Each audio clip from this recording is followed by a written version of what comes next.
sa ulo ng mga humahataw na balita. Hataw Balita.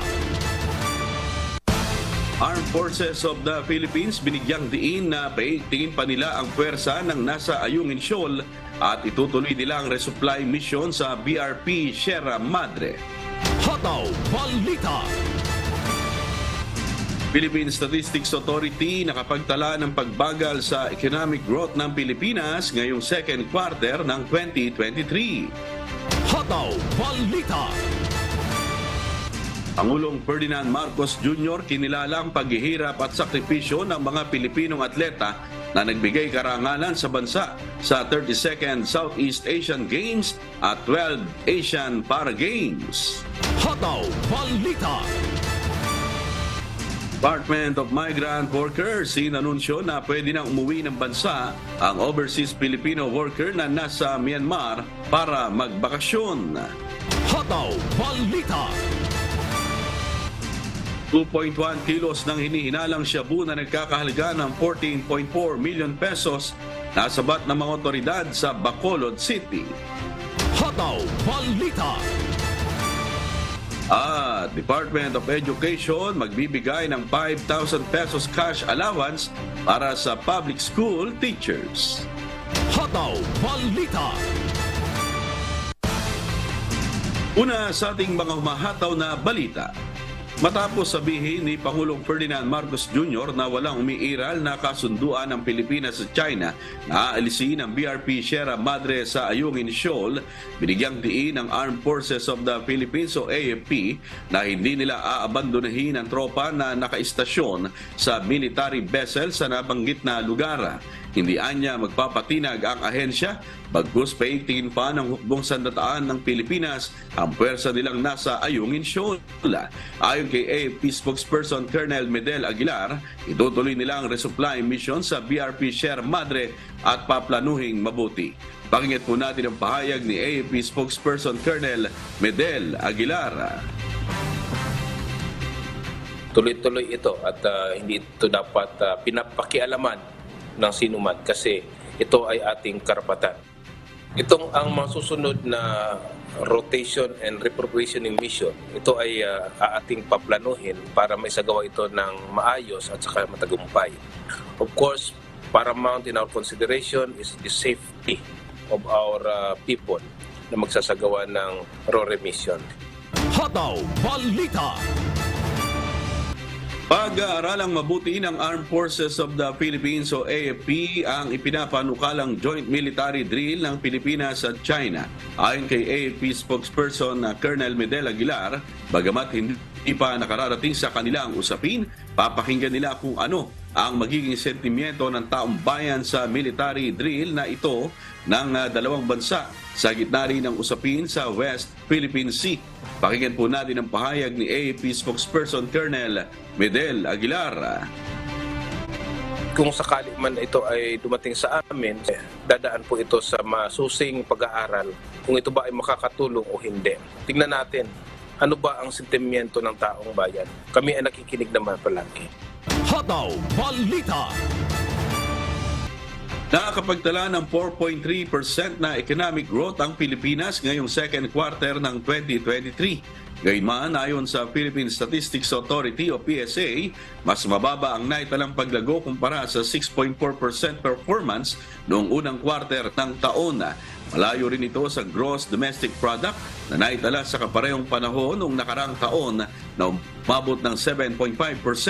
Ayon sa PSA, ito na ang ikalamang sunod na buwan na naitala ang pagbagal ng GDP ng bansa. Hataw Balita.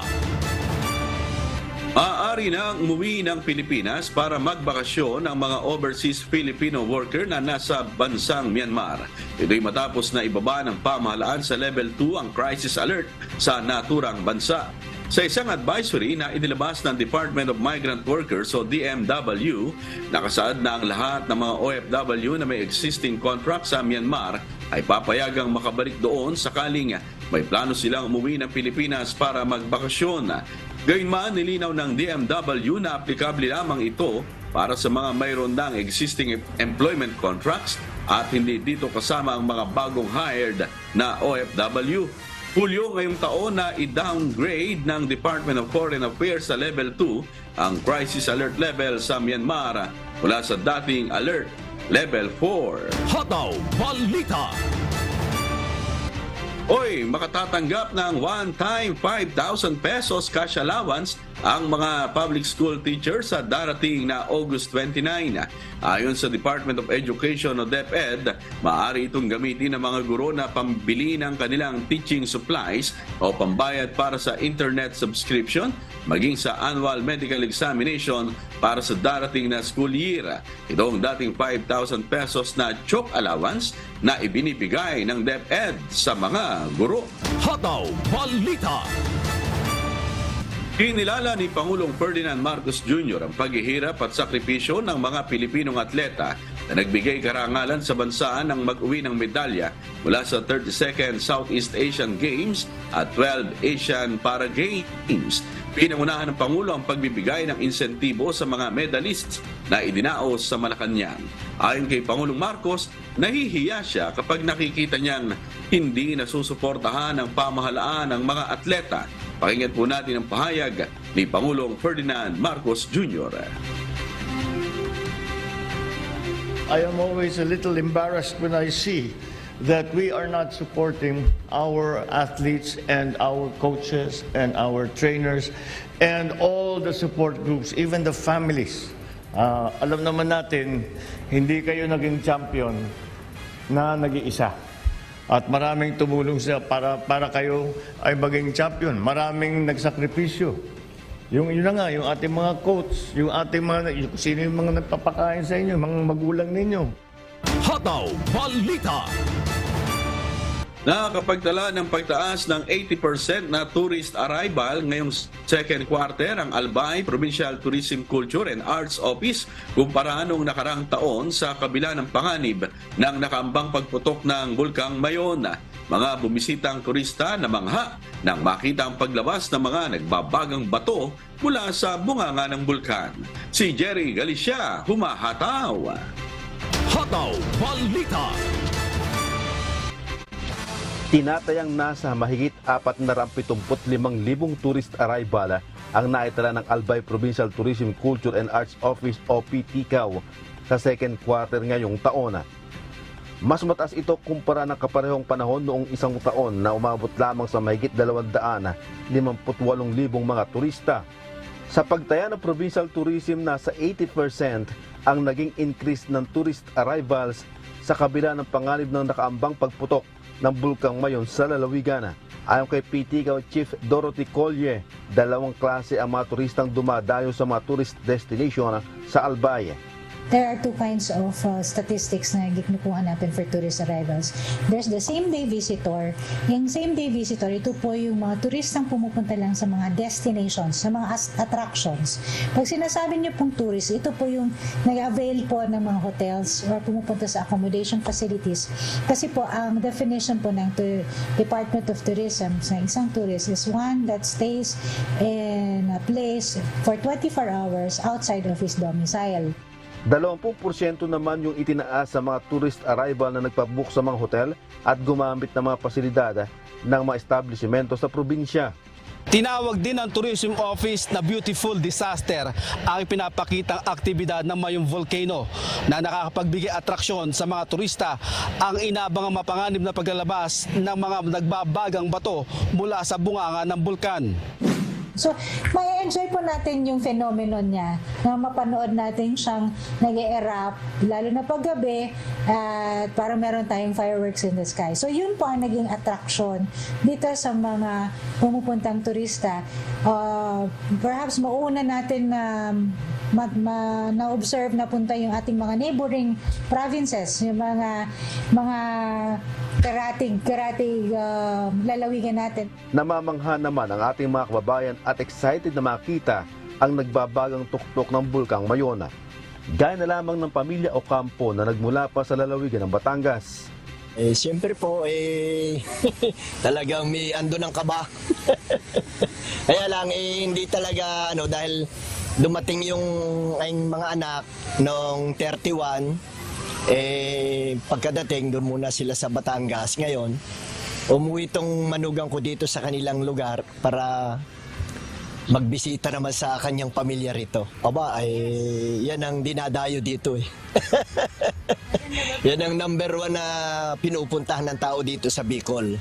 Nagtalaga naman ang Provincial Tourism Office ng 17 area sa 2 munisipalidad at 2 syudad for safe viewing ng Bulkang Mayona.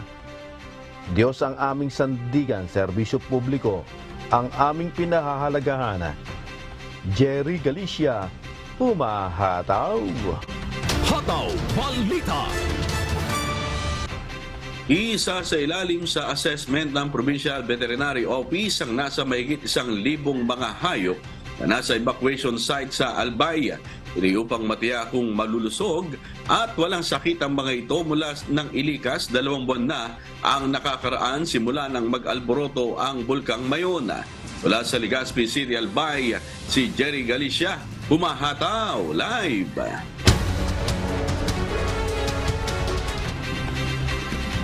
Magandang umaga, Jerry. May mga nagkakasakit na bang mga alagang hayop na inilikas dyan sa Albay?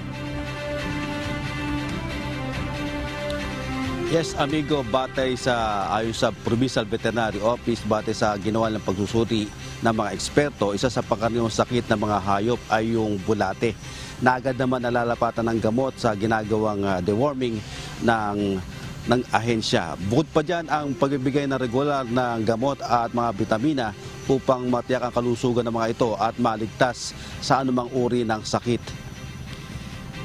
Tinatayang mahigit 1,000 kalabaw at baka ang nasa 20 polling sites o nagsisilbing evacuation center sa 8 munisipalidad sa Albay. Bahagi ng sinasagawang assessment ng Veterinary Office ang pagkolekta ng mga blood sample sa mga alagang hayop.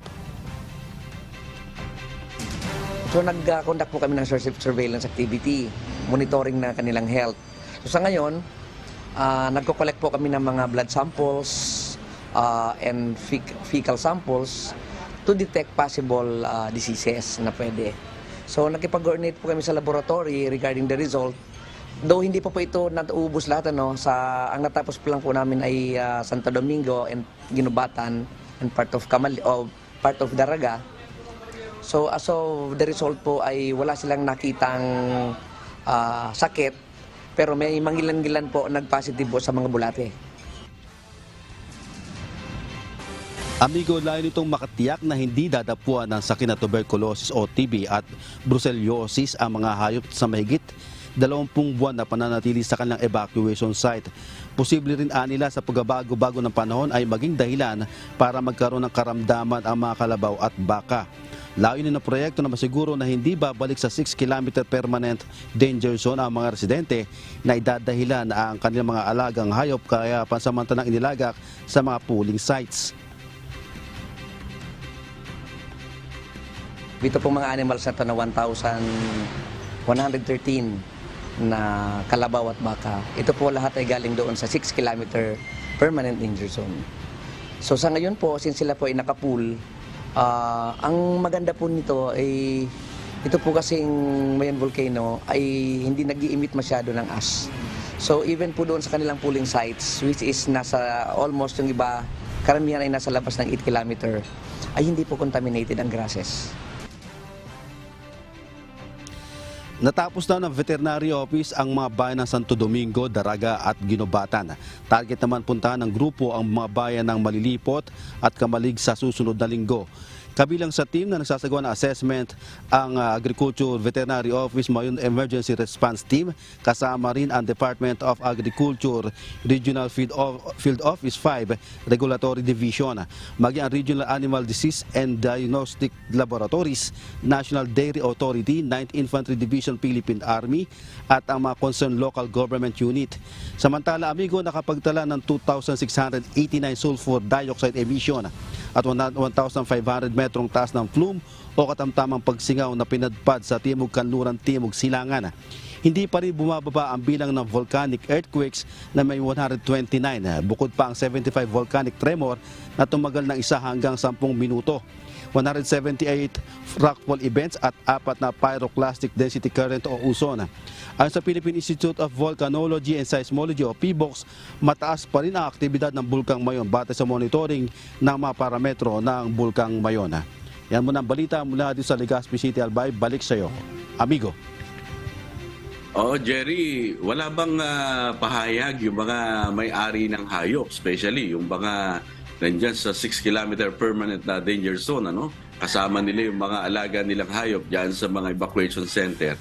Wala ba silang sinasabi na bilhin na lang ng provincial government yung kanilang mga alagang hayop kaysa magkasakit, bayaran na lang sila tapos ipakain yung mga kalabaw at baka na mabibili nila sa mga nasa evacuation center, Jerry? Yes, amigo, ilan doon sa nakausap natin mga magsasaka, yung kanilang mga hayop doon sa polling site, ang sinasabi nila ay yung mga hayop na yun, yung kanilang alagang hayop ay ginagamit nila doon sa kanilang bukid, doon sa pag-aalaga ng mga hayop, ng mga pananim, lalo na yung pagkokopra na pangahakot doon sa mga niyog at saka sa mga ginagawang kopra para maibaba mula doon sa paanan ng bundok, amigo. Oo, pero kung sila nga, Jerry, yung nandun sa 6-kilometer permanent danger zone na ipinagbabawal nga ng mga otoridad dyan na hindi na nga po pwede na pumunta doon, Jerry. Yun yung inaano natin na hindi na nila mapapakinabangan kung ipagbabawal sa kanila na magtungo doon, Jerry. Amigo, yun yung aalamin natin doon sa mga magsasaka, partikular doon sa mga merong mga alagang hayop na nandun sa polling site na kung sakaling babayaran sila ng local government unit, ay papayag ba sila doon sa suwestyon na gano'n, amigo? Oo, lalo na't kumikita naman pala, no, yung Provincial Tourism Office dahil nga dyan sa atraksyon pagka may lumalabas na laba sa Bulkang Mayon, Jerry. Yes, amigo, at marami nga na dumadayo na mga sa karatig lalawigan dito sa Mayong Volcano para makita yung pagbubuga ng nagbabagang bato. Subalit mapanganib na mga pa rin itong aktibidad na nakikita dito sa Mayong Volcano, amigo. Olas na lang, Jerry. Yun namang ating mga evacuees na mga nasa evacuation center. Kamusta naman ba sila? Hindi ba naman sila nagkakasakit at nagugutom doon, Jerry? Ayon sa huling pinuntahan natin na evacuation center doon sa Mauraro College, ay sapat yung kanilang pagkain doon. At nakausap din natin yung alkalde na si Mayor Paul Garcia. Sa halip na kasardinas yung ipakain sa mga residente doon sa evacuation center, nagbibigay din sila ng corn beef at yung kanilang tanim na pechay, sila din yung magkukonsumo o gagamit para sa kanilang pangangailangan sa araw-araw, amigo. Ayun, at least meron palang gulay nga pala sila ngayon, ano, na pinakikinabangan na. Alright, maraming salamat. Jerry Galicia, nag-uulat ng live mula sa Legazpi City, Albay.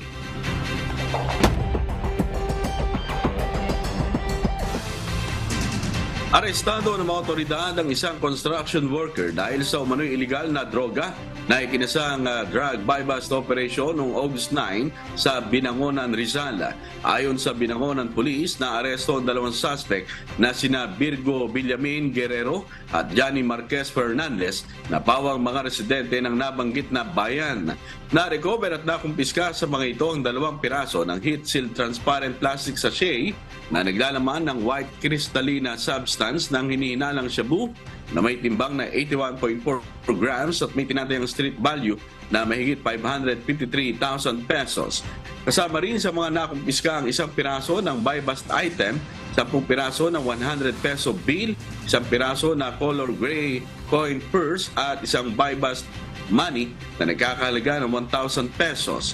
Sa kasalukuyan, nakapiit ang naarestong suspect sa Binangonan Custodial Facility na naharap sa reklamong paglabag sa Republic Act 9165 o Comprehensive Dangerous Drugs Act of 2002.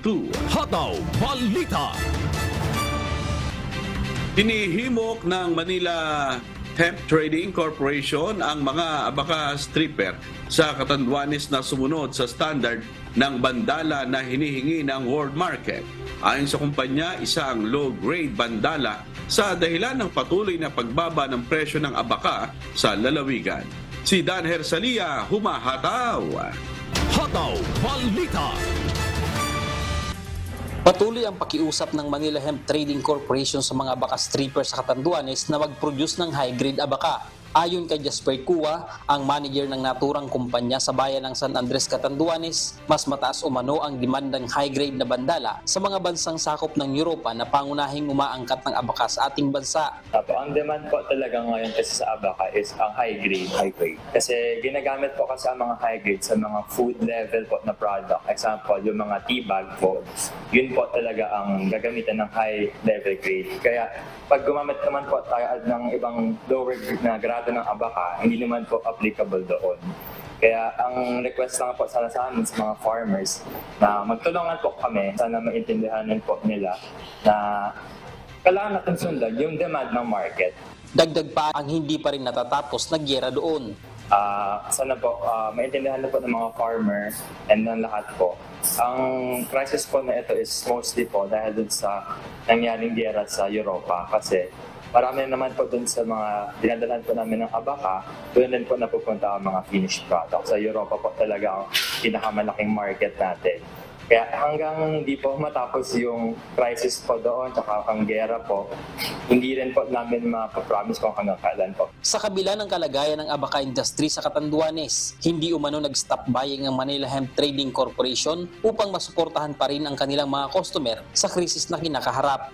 Hindi kami nag-stop buying. Kahit anong grado, binibili pa rin namin. Meron pa rin silang dinadala. So, pangalawa po, walang ginagawang drastic na pagbaba ng presyo. Kumbaga, gradual decrease in price habang inaabisuhan pa ang mga small traders. Kumbaga, the company absorbs first the product reduction in price. Ina-absorb muna namin yun. Diyos ang aming sandigan, serbisyo publiko, ang aming pinahahalagahan. Mula dito sa Catanduanes, Dan Hersalia, humahataw. Hataw Balita. Pinag-iingat ng Rizal Police Provincial Office ang publiko sa lumalaganap na karnaping incident sa probinsya. Si Jenica Cruz, humahataw. Hataw Balita. Huli ng Taytay Police ang suspect sa karnaping na nangyari sa bayan ng Angono noong August 8. Ayon sa Angono Municipal Police, pasado alas 8 ng gabi, nangyari ang karnaping ng isang sports utility vehicle. Yun po yung nire-report sa amin ng complainant na naka-engine po siya, on. Kumbaga kaka-start lang, kumbaga make it warm yung makina po. Yun nga po ang nangyari. Ito nga po ang ating suspect na biglang with intent to gain. Kumbaga itinakbo yung sasakyan. Kumbaga kinarnap po yung Ford EcoSport without the ng consent po ng owner. Kinilala ang suspect na si Marlon Lopez Peñero, jobless at kasalukuyang naninirahan din sa Angono, Rizal. Nagawang mabilis ang pagtugon sa report ng biktima sa pamamagitan ng flash alarm, dragnet o plan cab web operations sa lahat ng police station. In place po lahat ng patrollers natin sa strategic locations kung saan maaaring mag-responde ng mas mabilis sa anumang krimen. Ayan, naka-monitor din po kami lagi sa radyo. So luckily, nung pagbato po ng aming provincial talk ng alarma na meron pong alleged carnapping incident at kasama yung description ng sasakyan, ay nasa kote po ng ating patrollers na naka-assign doon sa area yung suspect na kung saan nalulan nung sinasabing sasakyan. Kaya po naging effective yung cobweb na tinatawag natin kapag may insidente. Paalala naman ng Rizal Police Provincial Office sa publiko tungkol sa mga ganitong uri ng insidente. ay nagpapaalala po sa ating mga kababayan. Unang-una po ay tayo po ay mag-iingat, huwag nating bibigyan ng opportunity itong mga kriminal na ito para sila ay makagawa ng krimen at masama po sa atin. At pinaalalahanan din po ang ating mga kababayan na wag pong iiwanan ang kanilang mga sasakyan. Unang-una po sa madidilim na lugar. Huwag ding mag-iiwan po ng mga mahahalagang gamit. Siguraduhin nakalak ang bintana at pinto. At maglagay po tayo ng mga alarm sa ating mga sasakyan. Nahaharap naman ang naarestong suspect sa kasong paglabag sa Republic Act 10883 Anti-Carnapping Law. Diyos ang aming sandigan, serbisyo publiko ang aming pinahalagahan. Mula rito sa Rizal, Jenica Cruz, humahataw. Hataw Balita. 2.1 kilos ng hinihinalang shabu na nagkakahalaga ng 14.4 million pesos ang nasabat ng Bacolod City Police Office Drug Enforcement Unit at Bacolod Police Station 7 sa isang buy-bust operation pasado alas 6 ng umaga kahapon, August 10 sa Barangay Vista Alegre, Bacolod City. Arestadong suspect na si Michael Sarabia Prias, isang high-value individual na kabilang rin sa Kaunda Group na nag-ooperate sa lungsod. Nakakulong na si Prias sa Bacolod Police Station 7 at maharap sa kasong paglabag sa Republic Act 9165. Ayon sa Philippine National Police, si Prias ang nagsusupply ng mga droga sa ilang pambarangay sa Bacolod City. Naaresto na rin ito sa droga noong 2009 at nakulong ng 10 taon sa Bureau of Jail Management and Penology at New Bilibid Prison. Hataw Balita. Isang pasahero ang hinuli ng mga otoridad dahil sa marijuana sa Mactan, Cebu International Airport. Nangyari ang pag-aresto matapos isagawa ang profiling at visibility operation ng mga operatiba ng PIDEA Airport Interdiction Unit, OTS, DOTR Mactan Station at PNP 7 sa pre-departure area Terminal 1 ng Mactan, Cebu International Airport sa Lapu-Lapu City. Kinilala ng suspect na si RJ Brian Baldobe Reyes, 25 anyos, isang virtual assistant at residente ng barangay Sanito, Ipil, Zamboanga, Sibugay. Ang suspect ay patungo sa Siargao mula sa Zamboanga, Baya, Cebu. Nakumpiska sa operasyon ang 14 na piraso ng hand-rolled white paper na naglalaman ng hinihinalang pinatuyong dahon ng marijuana na tumitimbang ng 0.28 grams na may tinatayang street value na 560 pesos. Kasong paglabag sa Section 11 Article 2 ng Republic Act 9165 ang isasampang kaso sa nahuling suspect. Patuloy ang pag-iisip ng mga pamamaraan ng lokal na pamahalaan ng Quezon Province upang iangat ang pamumuhay ng mga coconut farmers sa lalawigan. Kabilang na rito ang assistance sa pagproseso ng insurance at loan para sa kanilang puhunan. Si Japet Kablayda, humahataw. Hataw Balita. Pagkasira ng pananim dulot ng kalamidad at pagkakasakit dahil sa peste, maging ang kawalan ng puhunan o walang mautangan para sa gastusin sa pagsasaka. Ilan lamang ito sa madalas na suliraning dumarating sa mga farmer.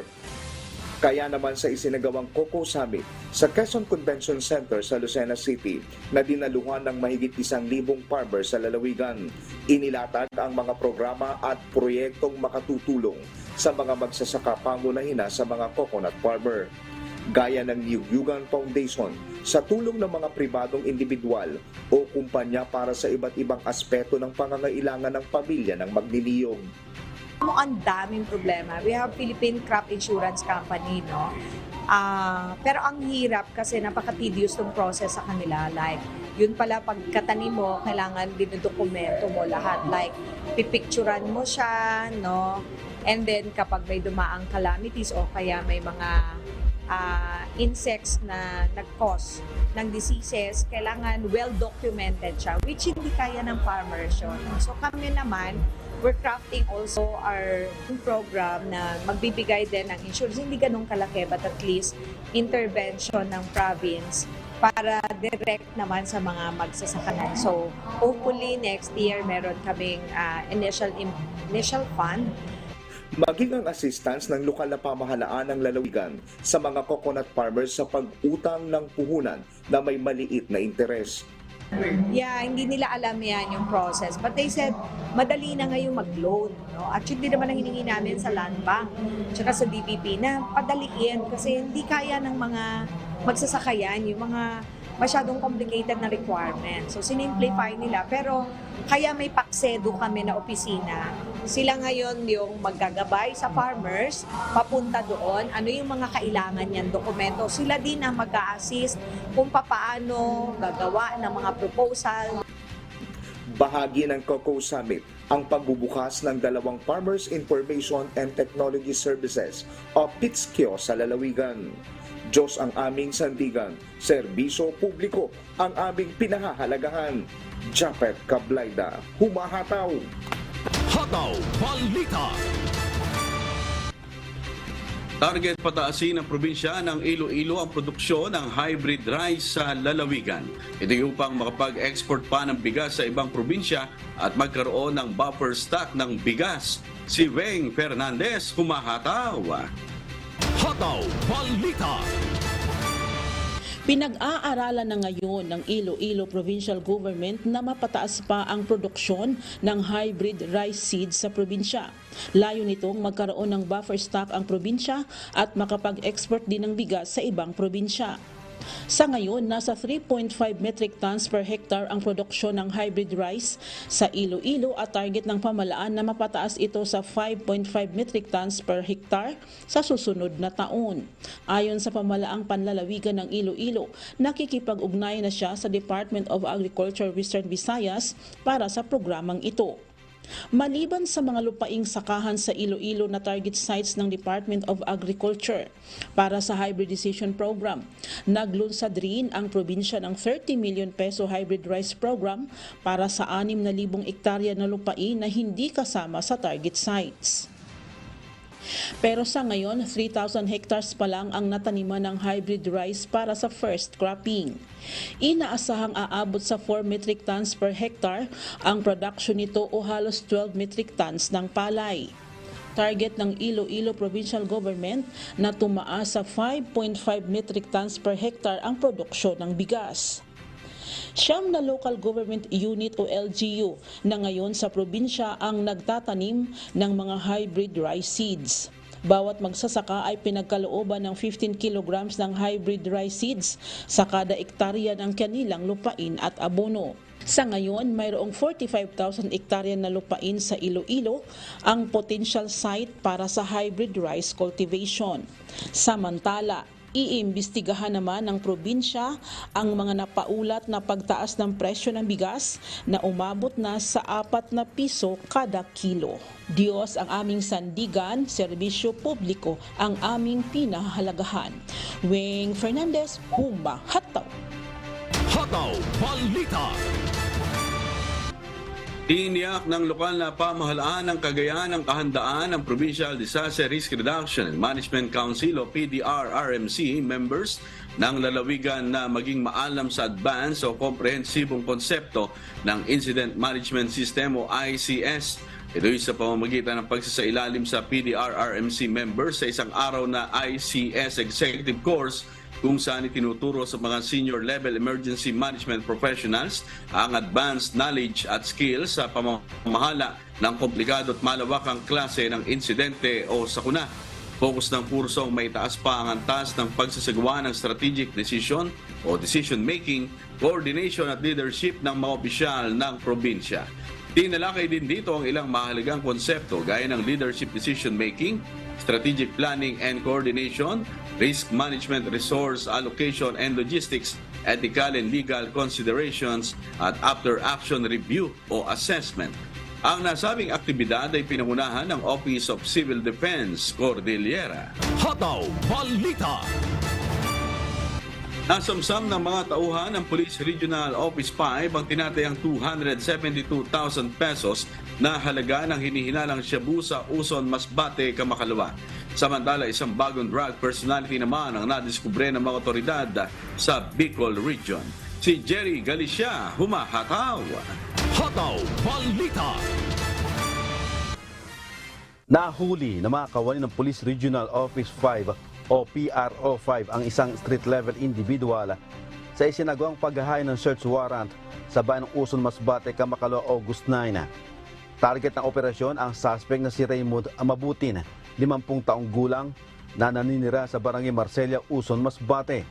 Isinagawa ang operasyon sa pakikipagtulungan ng Uson Municipal Police Station, Provincial Intelligence Unit, 2nd Provincial Mobile Force Company ng Masbate Provincial Police Office at ng Office of the Deputy Regional Director for Operations, Regional Police Drug Enforcement Unit 5 at 502nd Mobile Company Regional Mobile Force Battalion 5. Matagumpay ang isinagawang paghahain ng search warrant sa tirahan ng suspect kung saan nakuha ang kabuang 40 grams ng hinihinalang shabu na tinatayang nagkakahalaga ng 272,000 pesos. Samantala, isasampa naman ng mga otoridad ang drug case laban kay Mabutin ayon sa Republic Act 9165 o ang Comprehensive Dangerous Drugs Act of 2002. Diyos ang aming sandigan, serbisyo publiko ang aming pinahahalagahan. Jerry Galicia, humahataw. Hataw Balita. Arestado sa isinagawang manhunt operation ng Bataan Police ang suspect sa pagpatay sa isang Pakistani national sa Bataan, si Melanio Aquino, humahataw. Hataw Balita. Inaresto ng pinagsanib na puwersa ng Bataan Police Intelligence Unit, 1st and 2nd Bataan Provincial Mobile Force Company, Maribeles Municipal Police Station, Dinalupihan Police Station at Regional Intelligence Division 3 ang suspect sa pagpatay sa isang Pakistani national sa lalawigan ng Bataan. Sa bisa ito ng inilabas na desisyon ng Pampanga Regional Trial Court Branch 44 ni Judge Esperanza Paglinawan Rosario na naglalayong tugisin ang suspect na nahaharap sa kasong frustrated murder kaugnay sa tangkang pagpatay sa isang provincial legal officer ng Pampanga. Nadakip ang suspect sa isinagawang operasyon sa Barangay Mountain View, Maribeles, Bataan. Kinilala ang suspect na si Angelo Perez, 30 taong gulang.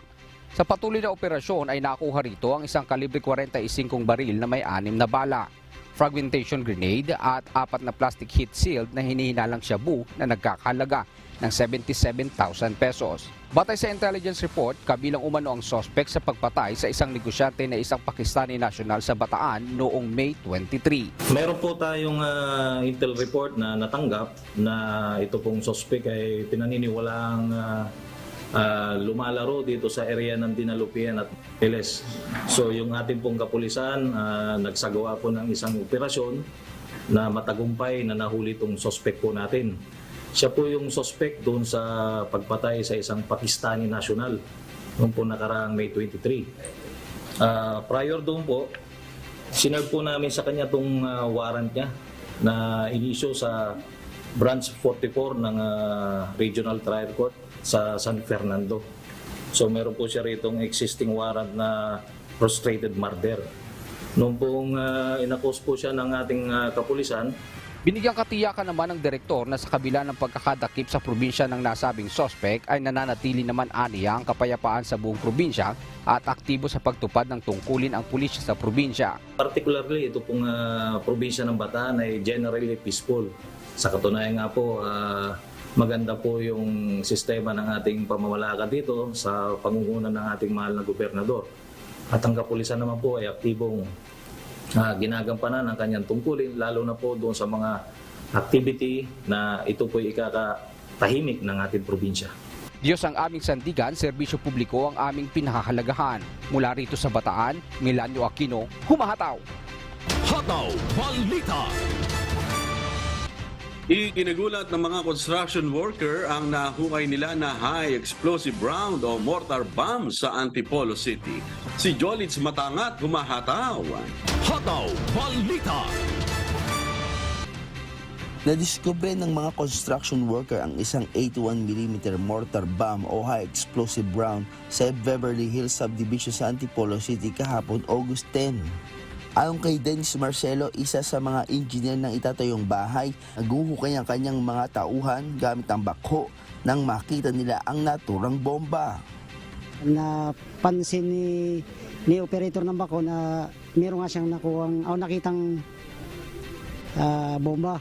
So tinawag niya ako, pinaalam ko rin po kay engineer, nakasama namin kay Engineer Luwin na kung ano maganda, kung tatawag ba ng PNP. Sila na po nag-report. Actually, nung pagkasabi ng operator na may bomba, nagtakbo kami. Ang key officer in charge Provincial Explosive Ordnance Disposal and Canine Unit o PECO Rizal Police Captain Giama Carriazo, bagamat ang uri ng bomba ay mukhang matagal na, ngunit ito ay mapanganib at kaya nitong sumabog ng within 100 radius na makapipinsala ng malaki at maaaring kumitil ng maraming buhay. Actually ito, nagpapatayo ng bahay and then nireport po sa atin. So meron po tayong na-recover dito na 81mm mortar. So ilum siya. So ang hazard kasi nito is sensitive siya with regard sa pagbinahe pa natin to. Dagdag ni Carriazo, isa sa mga pinaka-safe na paraan na maaaring gawin ay ang mag-conduct ng flash sa mismong area. Para hindi na siya makapaminsala, kung sakali man i-transport natin siya, within the area pa lang, mai-ano na natin siya, mai-secure na natin. So dito naman sa area nakikita natin is malalim, and at the same time may mga hukay tayo na ano na dito, nagawa na. So naghukay tayo ng 1 foot. So nandun yung item, then meron tayong mga gulong doon. So para man pag sumabog siya, yung effect nung yung mortar natin is within the area lang. Paalala naman ni Carriazo na agad ipagbigay alam sa kanila kung sakaling may mga ma-recover o may makita pa silang kaparehong uri ng bomba sa lugar. Sa mga nakakakita po ng ganito or nakaka-discover ng ganito, wag na po natin siyang hayaan na itabi lang dyan. Ang gawin po natin, i-report natin sa authority, sa pinakamalapit na station natin. Wag na po nating galawin, wag na nating hawakan, wag na nating buhat-buhatin or what. Diyos ang aming sandigan, serbisyo publiko ang aming pinahahalagaan. Mula rito sa Rizal, Jolitz Matangat, humahataw. Pagkain, trivia, inaabangan, kultura, at iba pang makikita. Patikim Probinsya. Dinarayo ngayon ng isang art exhibit na may temang Chinese at Western culture sa Daet, Camarines Norte. Bukod dito, nagbibigay din ng libreng art workshop sa nasabing atraksyon. Si Brian Baldarahe may patikim. Nais mo bang ma-feel ang Chinese at Western culture nang hindi na kinakailangan pumunta pa sa mga bansang tulad ng China, Spain at Germany? Maaari mo na itong ma-experience dahil may isang art exhibit na umiikot ngayon sa buong bansa. Ito ang Chanlim Chinese and Western Art Exhibit na ngayon ay nasa Daet, Camarines Norte at talaga namang dinarayo ng mga tao dahil sa picture perfect at Instagrammable view dito. Makikita rito ang mahigit 400 artwork na may temang flora, fauna, portraits at landscape na gawa lamang sa Chinese brush at watercolors. May mga painted lantern din na talaga namang sumasalamin sa kultura ng mga Chinese at mga bansa sa kanluran. Nakita ko na po to sa mga stories ng mga friends ko sa Facebook. Tapos pumunta po kami dito, then na-amaze po ako kasi bihira lang dito sa Camarines Norte yung may mga ganitong exhibit na Japan, ganon. Katulad nga po nung sabi nila, nabibring up po yung culture na ipinapamalas through art po and nabibigay din po kung ano po yung identity ng isang culture ng isang bansa. Si Junadel hindi naman pinalampas na dalhin ang kanyang mga anak sa nasabing exhibit para magkaroon ito ng interes sa mga artwork. Ganda kasi yung place. Gusto ko pong maging aware sila, mamulat sila dun sa mga ganong artworks. Ayon kay Ginoong Alex Chanlim na miyembro ng Chanlim Clan at siyang initiator ng naturang exhibit, gawa ng kanilang buong pamilya at ng mga estudyanteng naturuan ang mga nakadisplay sa exhibit. The exhibit started way back 2011. Okay? And 2011, and the first mall na pinunta namin was SM City Cebu. Okay? So, doon nag-start yun. Yun yung number 1 na exhibit eh. Yung Daet naman, that's number 47 na. So, across the Philippines, Luzon, Visayas, Mindanao, iba't iba yan, no? Yung mga nakita mo, Brian, yung mga lanterns, ano? Gawa sa lantern, yung gawa sa pamaypay, at gawa sa scroll. In Daet, there were 403 artworks, ano? Done by 57 artists. Kakaiba ang konsepto ng nasabing exhibit dahil walang ibinebentang artworks dito. Ang layon lang kasi nito ay makahikayat ng sino mang may interes at gustong matutong magpinta. Kaya naman may mga libreng art workshop na ginagawa kasabay ng pagbubukas ng exhibit sa iba't ibang lugar sa bansa. Yun, doon lang masaya tayo. Yun lang instead of, impossible for them to come to us. But we can go to you guys. Di ba? Since na doon na kami, maximize our presence. Malaking bagay lang sa mga bata. Nako, nakatatak sa utak nila yun, ha? Hanggang yun, nagganong kami, tapos magpapapotos sila, hawak yung painting niya, at tuwan-tuwa sila. At tuwan-tuwa din kami. Suportado naman ng tourism offices at maging ng mga private organization ang naturang art exhibit dahil sa tulong na nagagawa nito. Ayon sa Municipal Tourism Office ng Bayan ng Daet, ang mga ganitong art exhibit ay isa umanong cultural exchange na nakatutulong hindi lamang ng turismo sa isang lugar, kundi ng relasyon ng bawat Filipino-Chinese at ng mga Pilipino. Sa ngayon ay matatagpuan pa rin ang naturang art exhibit sa isang kilalang mall sa bayan ng Daet. Diyos ang aming sandigan, serbisyo publiko ang aming pinahahalagahan. Mula rito sa Camarines Norte, Brian Baldarahe, Humahataw.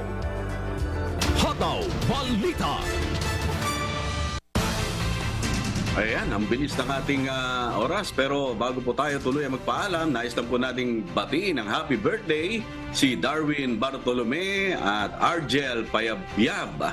Ayan, at maraming salamat po sa lahat ng sumubaybay po sa atin sa UNTV 37, sa Facebook at sa ating YouTube account. At siyempre sa lahat po ng ating mga suki sa iba't ibang panig ng mundo, maging sa mga tagapakinig po natin ng Hataw Balita Pilipinas sa Radyo La Verdad 1350. At kung loloobin po ng Panginoon sa darating na August 14, alas 7 po ng gabi Philippine Standard Time, ang panibagong session po ng Mass Indoctrination ng MCGI, kung saan mapapanood po sa official MCGI social media accounts. Kabilang po ang MCGI channel, ang official YouTube channel ng Members Church of God International.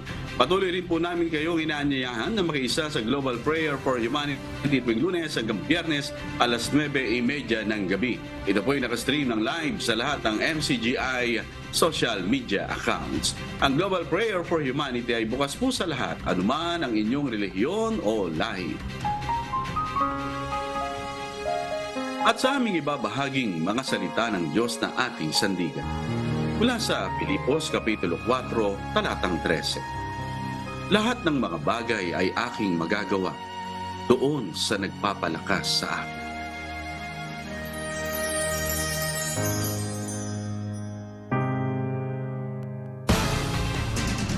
At yan po ang mga humahataw na balita ngayong umaga ng Biyernes, ika-11 sa buwan ng Agosto 2023. Sa ngalan po ng lahat ng bumubuo ng UNTV News and Rescue at ng UNTV Radyo La Verdad 1350, ang ating mga correspondent mula Luzon, Visayas at Mindanao. Ako po ang inyong amigo, Sherwin Kulubong, at dito sa UNTV at UNTV Radyo La Verdad 1350. Diyos ang aming sandigan, serbisyo publiko ang aming pinahahalagahan.